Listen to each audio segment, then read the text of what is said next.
Arab Saudi sudah menutup diri. Masjidil Haram sudah tidak lagi didatangi untuk umroh. Apa yang akan terjadi berikutnya dengan bumi kita? Disinilah puncak kengerian itu. Wahai bapak, ibu yang kami muliakan, orang kalau sudah tidak umroh ke sana, bahaya bagi bumi ini. Orang kalau sudah tidak tawaf di sekitar Ka'bah, bumi ini terancam. Sebab apa? Kestabilan bumi ini adanya di pusat rotasi bumi, ya, pusat rotasi bumi menuju langit yang membuat bumi ini seimbang adalah Masjidil Haram. Dari situ langsung tembus ke Sidratul Muntaha, ibarat tali, ya, di sini gantungannya, dan ini akan terus berputar selama orang masih tawaf di dalamnya. Coba bayangkan ketika gasing berputar, ketika putarannya kencang karena banyak orang-orang tawaf, maka gasing itu akan stabil, betul tidak? Tapi bagaimana ketika gasing tadi sudah melemah karena sudah tidak ada lagi yang memusingnya, yang memutarnya, maka dia akan melemah. Semakin melemah putaran gasing, apa yang terjadi pada gasing? Gasing akan labil, dia akan goncang. Makin dekat dia berhenti, makin goncang. Disitulah tahun-tahun gempa, kata Rasulullah.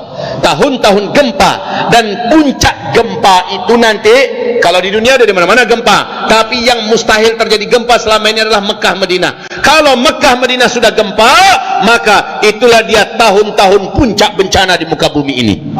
Tempat yang paling aman, tempat yang paling tenang di bumi, yang didoakan oleh Nabi Muhammad, Nabi Ibrahim, sudah terjadi gempa-gempa dahsyat, maka itu pertanda apapun negara di muka bumi akan terjadi bencana-bencana yang mengerikan. Paham yang saya maksud ini? Yang mampu mensterilkan dan mengimbangi dosa yang dibuat manusia di muka bumi adalah Masjidil Haram, Masjid Nabawi, dan sekarang tempat itu sudah tidak boleh dikunjungi untuk umrah, entahlah haji besok. Ini sudah ada, saya dengar isu, ya, dari dalam kerajaan, kemungkinan Ramadan pun akan dilarang. Iktikaf pun sepertinya akan dilarang.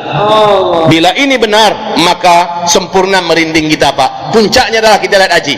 Kalau musim haji besok ternyata ini belum selesai, masih terus berlangsung, maka hasbunallah ni'mal wakil, ni'mal maula wa ni'man nasir.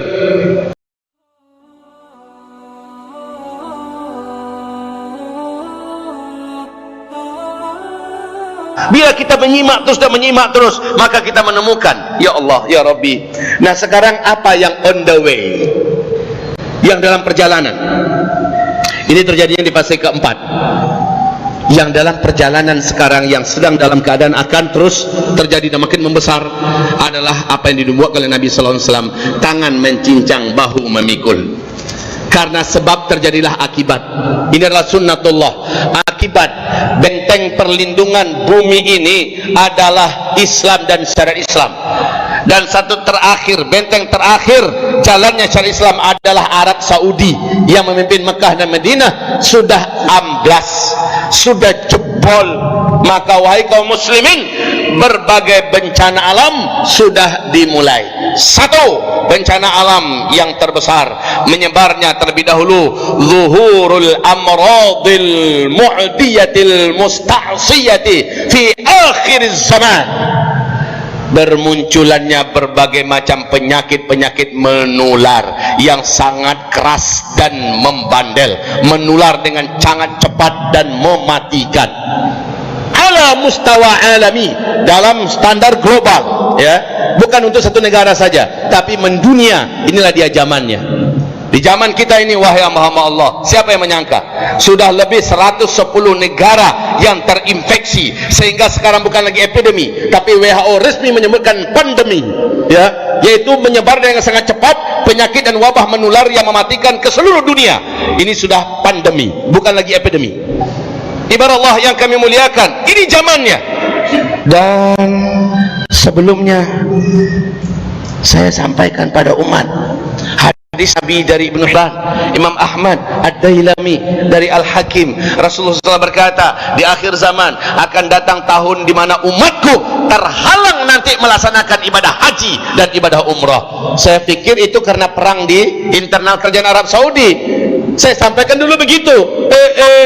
Ternyata kita menyaksikan strategisnya rencana Allah jauh lebih sempurna dari apa yang bisa kita bayangkan.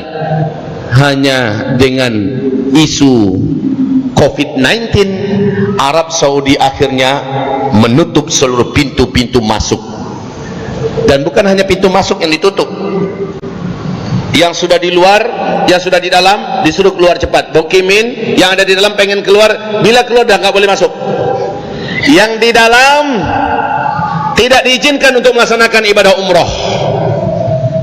Larangan ini masih terus berlangsung, dan sementara COVID-19 semakin ganas, belum ditemukan vaksinnya, belum ditemukan obatnya. Menurut WHO, obat COVID-19 vaksinnya paling cepat bisa ditemukan 18 bulan sejak dia muncul.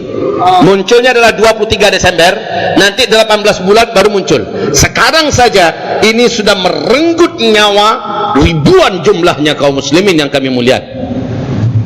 Wahai ibadah Allah yang kami muliakan, Arab Saudi sudah menutup diri. Masjidil Haram sudah tidak lagi didatangi untuk umroh.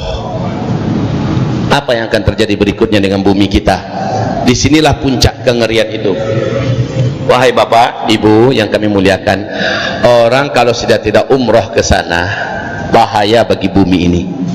Orang kalau sudah tidak tawaf di sekitar Ka'bah, bumi ini terancam. Sebab apa? Kestabilan bumi ini adanya di pusat rotasi bumi, ya, pusat rotasi bumi menuju langit. Yang membuat bumi ini seimbang adalah Masjidil Haram. Dari situ langsung tembus ke Sidratul Muntaha, ibarat tali, ya, di sini gantungannya. Dan ini akan terus berputar selama orang masih tawaf di dalamnya. Coba bayangkan ketika gasing berputar, ketika putarannya kencang karena banyak orang-orang tawaf, maka gasing itu akan stabil, betul tidak? Tapi bagaimana ketika gasing tadi sudah melemah karena sudah tidak ada lagi yang memusingnya, yang memutarnya, maka dia akan melemah. Semakin melemah putaran gasing, apa yang terjadi pada gasing? Gasing akan labil, dia akan goncang. Makin dekat dia berhenti, makin goncang. Disitulah tahun-tahun gempa, kata Rasulullah. Tahun-tahun gempa, dan puncak gempa itu nanti, kalau di dunia ada di mana-mana gempa, tapi yang mustahil terjadi gempa selama ini adalah Mekah Madinah. Kalau Mekah Madinah sudah gempa, maka itulah dia tahun-tahun puncak bencana di muka bumi ini. Tempat yang paling aman, tempat yang paling tenang di bumi, yang didoakan oleh Nabi Muhammad, Nabi Ibrahim, sudah terjadi gempa-gempa dahsyat, maka itu pertanda apapun negara di muka bumi akan terjadi bencana-bencana yang mengerikan. Dan yang mampu menstabilkan semua kejahatan dan dosa yang dibuat di muka bumi ini, aura dan hawa dosa yang berbentuk kegelapan, yang bisa menimbulkan bencana-bencana di mana-mana, yang mengimbanginya selama ini adalah amalan orang-orang saleh yang berkunjung ke Masjidil Haram, saudara, yang berkunjung ke Masjidil Haram. Mereka beribadah ke sana, nilai ibadah salat saja di situ 100.000 kali lipat satu kali salat, nilainya sama dengan 100.000 kali lipat salat di masjid-masjid yang lain. Inilah yang mampu mengimbangi dosa yang dibuat di muka bumi. Sekarang penyeimbang itu sudah dilarang untuk masuk. Paham yang saya maksud ini? Yang mampu mensterilkan dan mengimbangi dosa yang dibuat manusia di muka bumi adalah Masjidil Haram, Masjid Nabawi, dan sekarang tempat itu sudah tidak boleh dikunjungi untuk umrah, entahlah haji besok. Ini sudah ada, saya dengar isu, ya, dari dalam kerajaan, kemungkinan Ramadan pun akan dilarang. Iktikaf pun sepertinya akan dilarang. Bila ini benar, maka sempurna merinding kita, Pak. Puncaknya adalah kita lihat haji. Kalau musim haji besok ternyata ini belum selesai, masih terus berlangsung, maka hasbunallah, ni'mal wakil, ni'mal maula, wa ni'man nasir. Saudara-saudaraku, hamba-hamba Allah yang kami muliakan,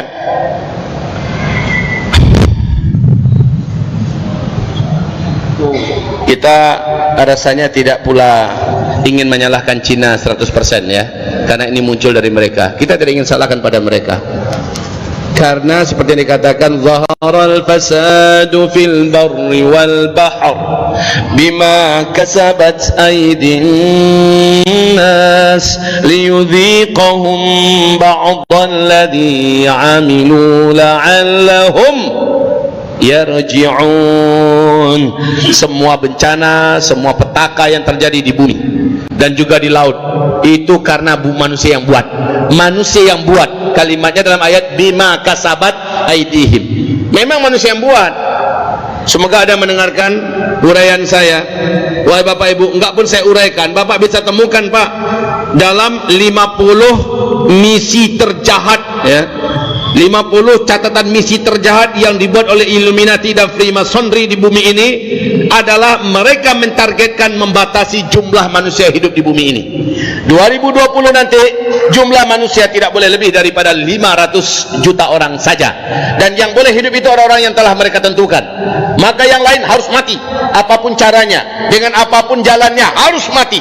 Mereka ciptakan senjata-senjata, mereka hasung orang supaya perang, kemudian mereka ciptakan senjata biologi semacam virus-virus segala macamnya. Mereka yang menciptakan kaum muslimin. Wahai hamba-hamba Allah yang kami muliakan, kita tidak ingin menyalahkan sepenuhnya pada Cina. Ini adalah perbuatan manusia, tetapi Allah telah menyebutkannya di Lauhul Mahfuz. Nabi telah menceritakannya, ini pasti terjadi, dan di zaman kita terjadinya. Di zaman kita terjadinya. Menurut Bapak, virus corona ini kapan akan selesai?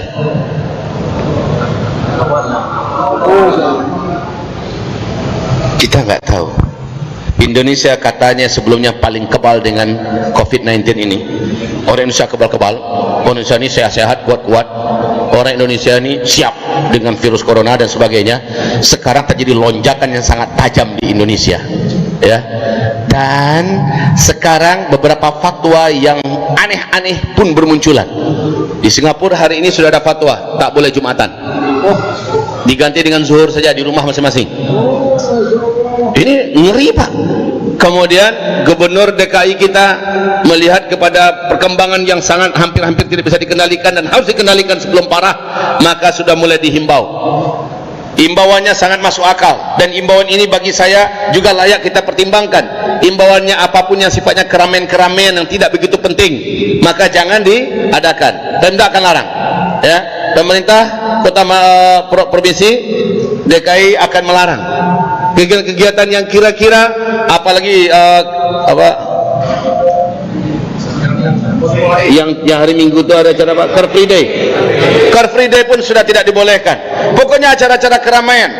Nah, kaum muslimin yang kami muliakan, ini mungkin beberapa, kalau boleh saya katakan, ini bisa jadi aksi-aksi terakhir ini, ceramah tabligh akbar. Bisa-bisa ini akan dilarang Pak.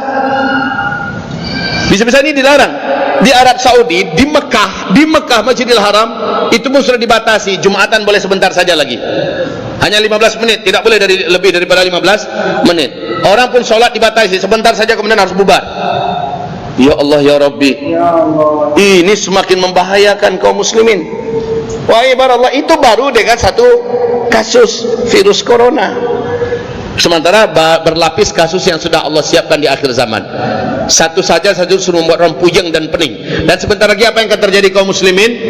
Bumi ini akan labil, bencana-bencana besar akan terjadi, dan itu boleh saya katakan insya Allah dengan kepastian yang mantap, insya Allah akan terjadi dalam waktu dekat. Apa yang terjadi? Satu, kehancuran ekonomi seluruh dunia. Ini akan terjadi Pak. Tidak ada negara yang tidak lumpuh ekonominya sekarang. Semua ekonomi orang sedang terjun bebas, seluruh negara. Cina boleh saya katakan sudah berakhir, sudah tamat.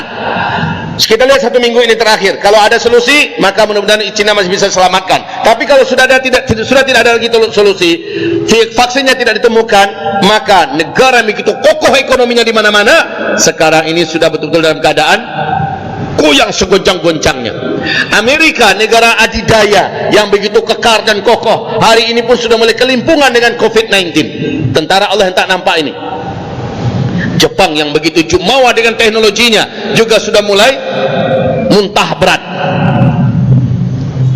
Kita sebutlah Italia.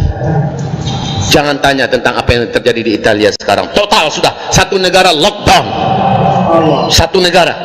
Iran, negerinya para mullah, ini juga luar biasa. Entah mana yang mengerikan sekarang, entah Cina entah Iran. Korea Selatan, Spanyol, Prancis, Jerman, Belanda susul menyusul dengan cepat, dan terjadi percepatan yang sampai sekarang belum bisa diperkirakan kapan ini akan selesai. Dan ini perkiraan akan bisa merenggut nyawa lebih 65 juta orang. Entahlah, kita mengatakan Allahu hasbunallah ni'mal wakil ni'mal maula. Cuma dalam hal ini perlu saya sampaikan, jangan ikut-ikutan panik macam orang kafir. Kita ini orang beriman. Jangan panik seperti orang jahiliyah, sampai-sampai harga sebuah masker yang hanya Rp1.000 satu jadi Rp250.000 dibeli juga, harga Rp450.000 dibeli juga. Maaf ya, nggak pakai otak itu udah. Kenapa sih kalau yang sanggup beli 250.000? Ya Allah, ini sedekah hamba untuk masjid yang sedang butuh pembangunan ini. Ya Allah, jadikan ini pelindung hamba dari virus corona. Kenapa nggak pikir begitu? Kenapa hanya untuk satu masker yang harganya Rp1.000 kita korbankan 250.000, 450.000, sementara kepada Allah Allah yang bisa melindungi kita. Kita tidak minta perlindungan kepada Allah dengan dana segitu. Kenapa tidak berpikir demikian? Orang beriman tidak layak seperti orang-orang jahiliyah. La yastawil ladina ya'lamuna wal ladina la ya'lamun. Tak sama orang-orang yang sudah ada ilmu dengan orang yang tidak ada ilmu. Jangan panik-panikan seperti mereka. Jangan kaum muslimin. Tetapi memang iya, ada antisipasi, itu benar. Ada antisipasi. Baru-baru ini, hari ini, koran resmi di Perancis mengumumkan orang yang paling selamat dari virus novel corona baru ini adalah wanita-wanita muslimah yang berhijab dan bercadar. Benar, ini koran resmi Perancis umumkan. Kenapa? Mereka tidak pakai salam-salaman, mereka tidak pakai cipika-cipiki, mereka tidak pakai rangkul-rangkulan, dan mereka sudah menutup muka mereka, yang nampak cuma mata. Sekarang dibawa oleh Cina dan orang seluruh dunia hampir begitu, berbungkus semua, dan mereka juga berbungkus tangan. Ini untuk muslimah kita loh yang di sana. Nah, laki-laki juga, gubernur kita Bapak Anies Baswedan juga menganjurkan untuk sementara kebudayaan mulia yang kita miliki, sementara kita tahanlah dulu cipika-cipiki, kita tahanlah dulu peluk-pelukan. Maaf kalau datang ulama-ulama kita kemari, Ustaz Abdul Somad kah umpamanya, Ustaz Adi Hidayat atau siapa saja, mungkin antum rindu ingin memegang tangannya, mencium tangannya, lebih baik nggak usah dulu. Kita nggak tahu di tangan kita ini udah megang apa tadi, udah megang siapa tadi. Ini ulama kita. Saya harus sampaikan ini, Pak. Maaf ya, rasanya untuk sementara tahanlah diri dulu. Kepengen sih meluk ulama kami, benar, tapi di masa fitnah ini tahan dulu, tahan dulu. Ya, bisa tidak kira-kira begitu? Ini apa kata Ustaz Abdul Somad? Saya heran, saya diundang kemari untuk ceramah atau untuk fotoan ini? Berfoto aja hampir 1 jam lebih. Kemudian ditambah lagi salam-salaman yang paling lama. Sekarang ini beliau gubernur Indonesia, Pak ya. Beliau mengatakan hindari dulu sementara waktu. Kebiasaan yang sebenarnya bagus sekali, bersalam-salaman, banyak salam-salaman yang kita sementara hindari dulu. Kalau iya juga bersalaman nggak apa-apa, tapi kita masing-masing sudah pakai sarung tangan, karena bersalam itu menggugurkan dosa-dosa, kan begitu kan? Bersalamanlah, tapi pakai sarung tangan. Kalau yang bawa sal, dengan salnya, ya salaman, nggak apa-apa lama-lama, biar berguguran dosanya. Dalam keadaan bebas ini, kita tidak tahu siapa di antara kita yang sudah megang yang salah tadi. Tapi baiklah kaum muslimin, topik kajian saya arahkan kembali kepada jalur kita, kalau larut kita dengan COVID-19 nanti. Saya lanjutkan, apa berikutnya yang terjadi. Jadi tolong sebutkan tadi, apa yang akan terjadi dalam waktu dekat, insya Allah. Coba sebutkan tadi, apa yang akan terjadi dalam waktu dekat. Kehancuran ekonomi dunia. Ibarat Allah yang kami muliakan, harga emas sekarang ini sudah ada di tingkat dan di peringkat yang belum pernah ada sebelumnya.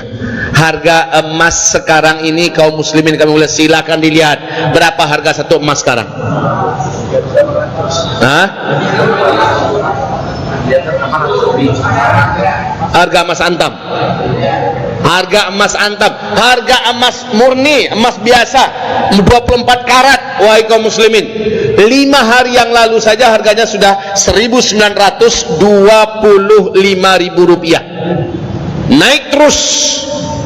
Naik terus kaum muslimin. Antam sekarang ada di puncak harga emas.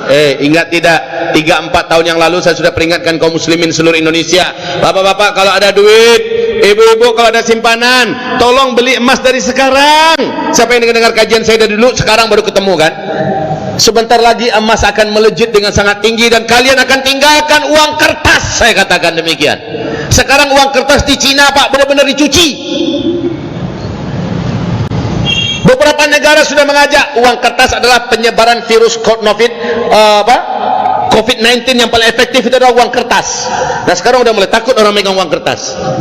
Direndam Pak, direndam pakai obat-obatan, pakai kemudian dicuci, baru disetrika dan dijemur kembali, dipakai lagi.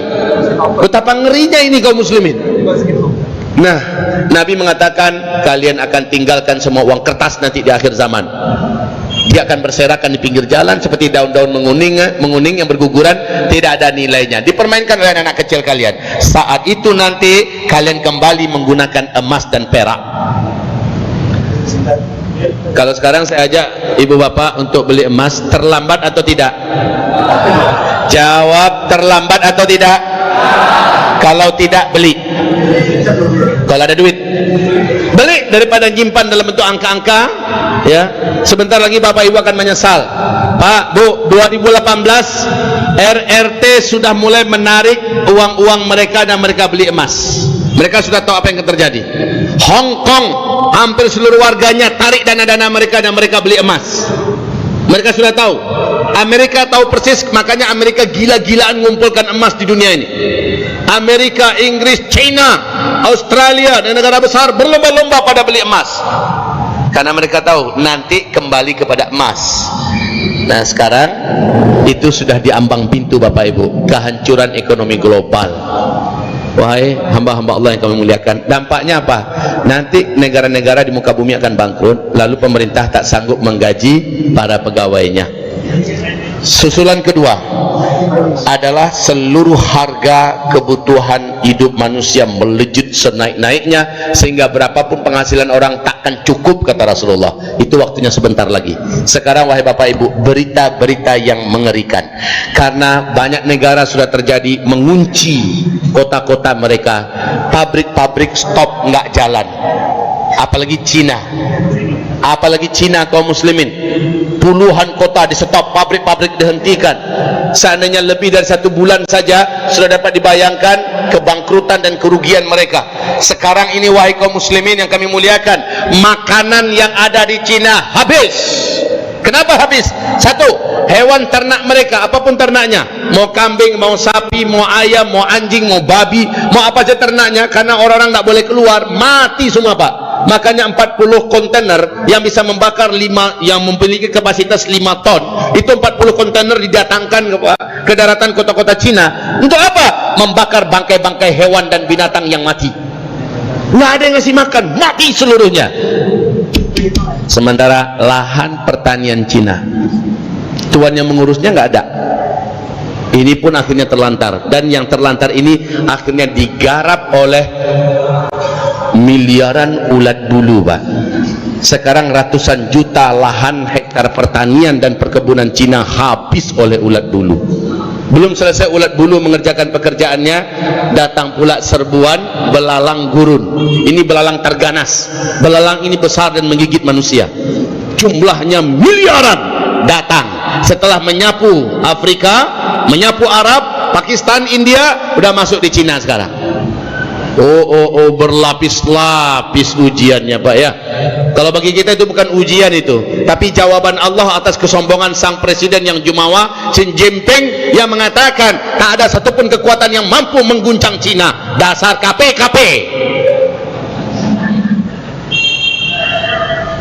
Mereka tak percaya dengan Allah, mereka tak punya iman, maka mereka mengatakan tak ada yang bisa mengalahkan Cina, tak ada yang bisa mengguncang Cina. 1 minggu saja Bu, setelah dia ngomong begitu, Allah bayar tunai. Allah tak kirimkan rudal ke situ, Allah tak kirimkan tsunami, Allah tak datangkan gempa besar, Allah tidak turunkan petir, Allah tidak datangkan angin puting beliung. Allah hanya datangkan makhluk yang tak nampak, yang disebut dengan virus. Namanya cantik pula tuh, corona, pakai novel di depannya, novel corona baru. Ketika dilihat dengan kaca pembesar, warnanya dan bentuknya juga cantik, memang kayak mahkota Pak. Ternyata sekarang dunia meratap merintih. Sebentar lagi ekonomi akan hancur dan makanan akan langka. Lalu disinilah Nabi berkata, persiapkan diri kalian makanan yang dapat bertahan selama 1 tahun. Setiap keluarga persiapkan makanan yang dapat selama 1 tahun, bukan Indomie, bukan Supermie. Sekarang jalankan pikiran, apa yang bisa makanan bisa bertahan selama 1 tahun? Terserah, jangan banyak teori. Persiapkan saja, tiap keluarga Rasulullah perintahkan, persiapkan makanan yang dapat bertahan selama 1 tahun. Kapan mulainya Ustaz? Kalau menurut hadis Nabi, ada, jangan sembarangan mulai. Sekarang ini baguslah kita persiapkan makanan, bagus Pak. Tapi permulaan yang disebutkan dalam hadis Nabi, dan hadis ini kuat Pak, yaitu ketika kamu melihat meteor atau bintang berekor melesat di atas langit dunia, selama 3 hari berturut-turut sampai 7 hari, antara 3 sampai 7 hari. Kalau itu sudah kamu saksikan, semua kalian larilah dan bawalah makanan yang dapat dimakan selama 1 tahun. Sekarang saja sudah mulai kita lihat kelimpungan orang di bumi ini karena makanan yang semakin langka dan harga semakin melejit. Nah, berikutnya apa yang akan terjadi? Yang akan terjadi berikutnya, ibarat Allah yang kami muliakan, adalah kelaparan global. Jadi kehancuran ekonomi disusul dengan kelaparan global. Dalam hadis Sahih Bukhari Muslim, di akhir zaman kata Rasulullah, tak akan terjadi kiamat sampai tetangga rela mendatangi tetangga yang dulu adalah sahabatnya dan membunuh tetangga itu hanya gara-gara sepotong roti yang ada di tangan tetangga karena lapar. Karena lapar, tetangganya dibunuh Pak, sebab tetangga itu punya sepotong roti. Ini akan terjadi wahai Bapak Ibu di Wuhan hari ini. Wuhan hari ini kaum muslimin sangat banyak yang melemparkan dirinya dari gedung-gedung karena stok makanan sudah nggak ada, yang dimakan udah nggak ada, barang yang dibeli udah busuk-busuk, harganya pun meroket melangit Bapak Ibu. Itu kondisi Wuhan sekarang. Bapak mau tahu keadaan kaum muslimin di Uighur, Xinjiang, Cina sana, yang jutaan disekap dan dipenjara. Ini penjara yang sangat banyak orang-orang di dalamnya Bapak Ibu yang kami muliakan. Ini dah masuk minggu ketiga, mereka tidak ada makanan sama sekali. Seperti apa nasib kaum muslimin yang ada di Uighur, Xinjiang sana? Kita masih bisa makan, bahkan buang-buang nasi kita di sini. Wahai Bapak Ibu yang kami muliakan, nanti kita akan melakukan penggalangan dana. Demi Allah, ketakutan tidak mendengar penggalangan dana. Kita akan melakukan penggalangan dana untuk bela Baitul Maqdis, bela muslimin, dan bela Islam insyaallah ta'ala. Dan ini adalah kerjaan yang bisa kita lakukan mumpung kita masih lapang dan masih santai saat ini. Wahai Bapak Ibu yang kami muliakan, selanjutnya, berikutnya ibarat Allah yang kami muliakan, yang akan terjadi dalam waktu dekat. Catat itu, apa yang terjadi dalam waktu dekat? Yang pertama tadi apa? Kehancuran ekonomi dunia, ya, yang mampu bertahan dan yang punya emas nanti. Maka dari sekarang siapa yang punya duit beli emas 1 kilo, 2 kilo simpan.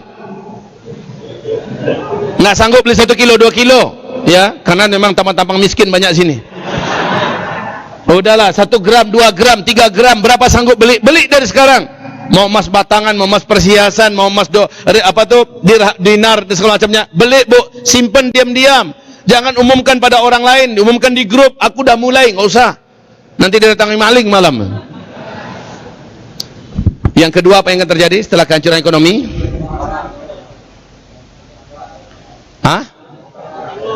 Terjadinya kelangkaan pakan di mana-mana, kelaparan di mana-mana. Ini susulan Pak. Kemudian yang ketiga, dan ini juga akan terjadi mungkin di tahun ini lebih dahsyat daripada 2019.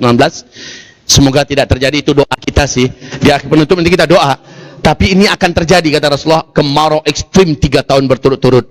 2016 saya sudah menyampaikan. Menurut para pakar dan ahli bumi kita, 2019, 2020, 2021, 2022 akan terjadi kemarau ekstrim berturut-turut selama 3 tahun. Dan berarti 2020 akan lebih berat lagi daripada 2019. 2019 kemarin jangan tanya kemarau yang ada. Ada yang 10 bulan, ada yang 11 bulan nggak turun hujan, ada yang 1 tahun kering di mana-mana, betul tidak? Panas di mana-mana. Dan tahun ini kita akan menyebabkan panas yang lebih dahsyat daripada 2019. Ini akan menyebabkan kehancuran global juga Pak. Makanan di mana-mana akan mati. Sudahlah belalang yang datang itu menurut PBB bulan April nanti akan berkembang menjadi 500 kali lipat banyaknya. Ini akan menggarap tanam-tanaman yang ada. Nanti ditambah dengan serangan kemarau yang ekstrim. Berlapis Pak. Maka stok makanan yang tersedia di muka bumi jangan berharap impor ke impor lagi. Saya menyarankan orang Indonesia kembalilah kepada pertanian. Hidupkanlah kembali perkebunannya, ya, perjuangkanlah dengan ketaatan, bungkus dengan amal soleh, anti maksiat, sehingga Allah jaga Indonesia dari petaka-petaka besar yang akan terjadi. Ini keempat ya. Yang keempat yang akan terjadi adalah kelaparan global, kemudian kemarau ekstrim. Ini akan menyusul. Kemudian yang kelima yang akan menyusul di muka bumi. Ini bukan ramalan. Sekali lagi bukan ramalan. Semuanya urut-urutan hadis Nabi yang saya susun, yang kami susun, dan urut-urutannya ini sesuai dengan kondisi menjelang Imam Mahdi muncul. Kaum muslimin yang kami muliakan, apa yang akan terjadi berikutnya? Yang akan terjadi berikutnya adalah perang di mana-mana. Jadi kalau boleh kita tuliskan di sini, tadi kalau ini sudah salju turun di Arab, huru-hara di Timur Tengah, kemudian pembantaian di negeri Syam, keringnya sungai Efrat, ada semua. Kemudian tadi adalah terjadinya pandemi. Itu sudah sedang berjalan, OTW sekarang kan, banyak angka kematian. Kemudian berikutnya apa? Terjadinya kelangkaan, kehancuran ekonomi dunia. Akibat pandemi ini, orang-orang tidak bisa berproduktivitas, Pak. Lahan-lahan ke pertanian, pabrik dan seluruhnya berhenti. Maka ini akan menjadi kelangkaan pakan yang berat. Harga menjadi melambung tinggi. Ekonomi dunia menjadi hancur dan harga dana dan harta menjadi tidak berharga. Orang kembali menggunakan dinar dan dirham. Selanjutnya yang akan terjadi adalah perang. Kemarau ekstrim, menyempurnakan bencana yang sebelumnya. Kemudian setelah itu baru disusul dengan perang. Kalau bukan perang negara dengan negara, maka juga terjadi perang antar tetangga dengan tetangga berebutan makanan.